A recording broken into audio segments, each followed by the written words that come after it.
Disease has always been an enemy of humanity, but in an interconnected post-industrial revolution society, diseases can spread further and faster than ever before.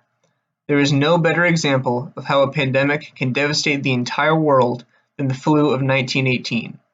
It was the most deadly epidemic in the 20th century and killed more troops than combat during World War I. The majority of its victims were in the prime of their lives and were aged 20 to 40. It was so lethal that it killed more Americans than World War I, II, Korea, Vietnam, Iraq, and Afghanistan combined. This video will show how the pandemic began, spread, and killed its victims, as well as its effect on American society. If the epidemic continues its mathematical rate of acceleration, civilization could easily disappear from the face of the earth within a few weeks. Victor Vaughan, Surgeon General of the Army. The origins of this specific flu are contested, and there are multiple theories for where and how it began. In 1917, there was an outbreak of a flu-like disease in a British military base in northern France. The base was located in a swampy area and had lots of waterfowl and pigs nearby. Contact between humans and sick birds or pigs can lead to the creation of new flu epidemics that can infect other humans. Another, more likely scenario is that the virus started out at a rural pig farm in Kansas. The flu may have jumped from sick pigs to human farmers and spread throughout the town. The first officially recognized cases were at a nearby military base, supporting this theory. The flu ravaged the small town, but the U.S. Public Health Service dismissed the locals' cries for help, as they didn't believe it could spread out of rural Haskell County. In any other time, the Public Health Service may have been right to assume the virus wouldn't spread. But in 1918, the U.S. was preparing to enter World War I and was ramping up production and training of new troops. The rapid increase in men entering the armed forces necessitated the building of new camps and barracks to house the soldiers. In Haskell County, the disease was slowing down as it ran out of new people to infect, when some men left for Camp Funston in Kansas. The camp was over capacity and had not been able to build facilities for the influx of men, causing recruits to sleep in tents. Because of the bitterly cold winter, the commanding officer decided to violate the regulations on men's personal space and crowd thousands of troops into the existing barracks. When the men from Haskell County arrived, they were put into barracks and huddled around campfires in close proximity to others. In short, a perfect breeding ground for an outbreak. Within 6 days, the troops started to become ill and flooded into the infirmary. Thousands were sickened and 38 to 50 people died. While this was a high death rate for the flu, the virus was about to mutate and become much more lethal. World War I was a major factor that allowed the virus to become a worldwide pandemic. Troop and supplies movements allowed the virus to move to Europe as the outbreak was dying down at Camp Funston. Flus may seem as if they are over, but in reality are dormant or infecting other parts of the world. When this happens, the flu can come back worse than before because it has mutated into a new and more deadly virus. The flu hit the US in 3 waves. The first wave wasn't too bad, but by the second and third waves, the virus was extremely lethal and infective. As the first wave was ending in the US, the flu traveled across the Atlantic on troop transports to join the 1 million US troops already fighting in Europe. The flu tore through France, following the front line and eventually infecting the German army. So many troops were too sick to fight that the flu started affecting the outcomes of battles. The flu of 1918 got another name in Europe, the Spanish flu, because Spain was the only country in Europe that wasn't censoring the news as it was neutral in World War I. All the other countries didn't want to let their enemies know how much the flu was affecting them, so they didn't let the press print anything about the deaths. The flu returned to the US on troop transports, this time bringing men home from the front. However, this second wave of flu deaths was much worse than the first and is responsible for the majority of deaths in the United States. The flu mutated in the summer of 1918, right before it returned to America. This second wave of the flu had a number of symptoms that didn't match traditional flu viruses. Some people got regular flu symptoms of nausea, fever, aches, chills, and diarrhea. They were sick and recovered like a regular flu.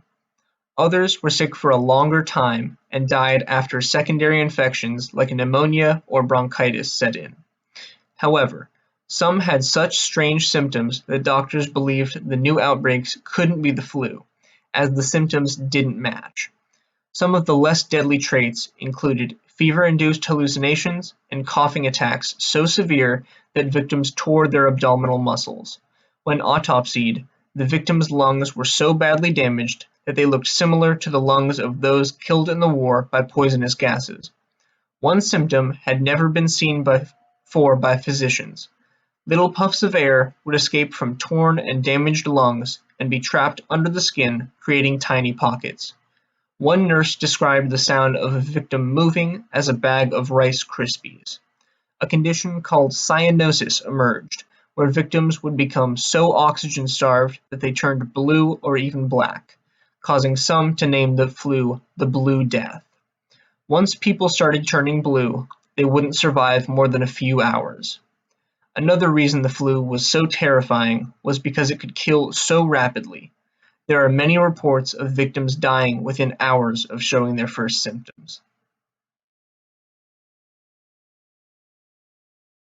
I was 10 years old, and my family was the only family in the little town that did not contact the flu.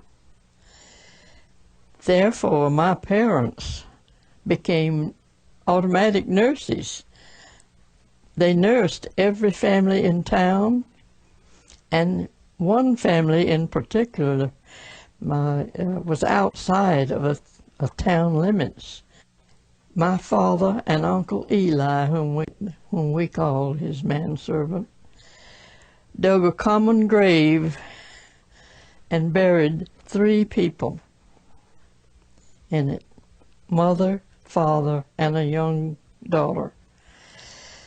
Unfortunately, we had no sanitary conditions in the area at that time, so the people were buried in the clothes they died in and wrapped in the sheets, because there was no way no one to wash the bed linens for them.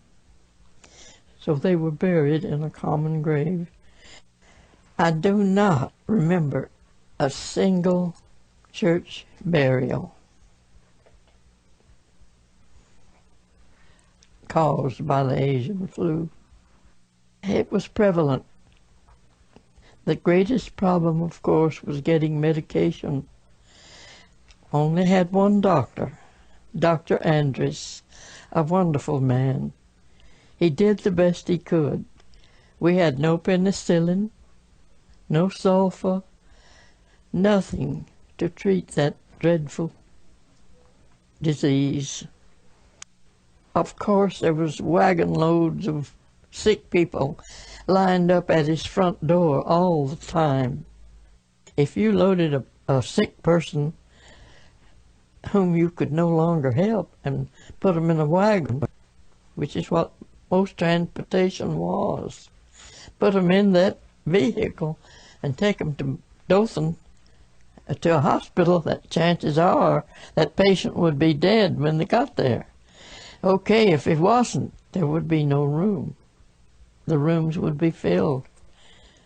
The doctors would be worked to capacity. That's why most families just buried their own dead. As the flu spread back to the U.S., it mostly infected port cities like Boston, New York, Philadelphia, and New Orleans. Philadelphia quickly became one of the worst cities in the country due to its lack of action to prevent the disease from spreading and filthy living conditions. Tenement housing with multiple families crammed into 1 or 2 room living spaces and horrible public sanitation created the perfect environment for the flu to spread. As one of the biggest cities in the country, Philadelphia was being pressured to sell war bonds by the government. To do that, it held the Liberty Bond Parade, which was expected to make millions of dollars for the war effort. While a number of doctors urged the city government to cancel the parade, it went ahead, and Philadelphia paid a heavy price. An estimated 200,000 people attended the parade, and in the week that followed, physicians reported nearly 5,000 cases, 9 times the number before the parade. The city morgue, built to hold 36 bodies, was swamped with hundreds of bodies at once. Overall, nearly 12,000 people would die in Philadelphia. Elsewhere in the US, so many were dying that officials stopped counting. In New York, nearly 33,000 would die. In rural Brevig Mission, Alaska, 72 out of the village's 80 adult inhabitants died from the flu. It swept across the country, following train tracks and shipping routes.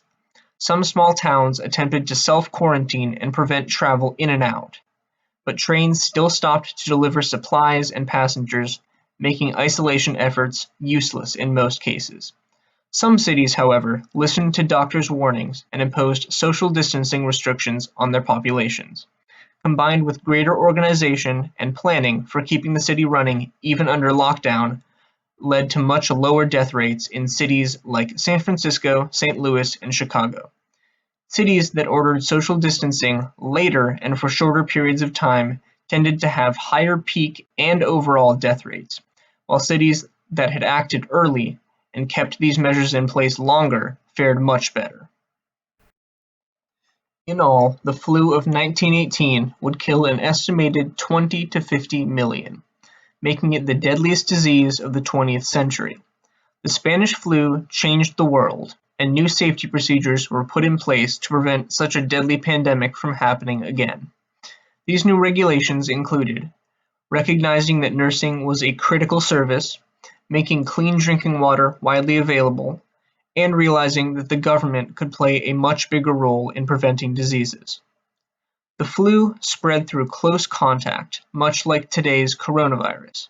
In both cases, social distancing and avoiding crowds has been shown to help reduce the growth of the diseases. The best thing we can do to avoid a Spanish flu-like scenario is to obey regulations and not put others at risk by remaining socially distant and wearing masks.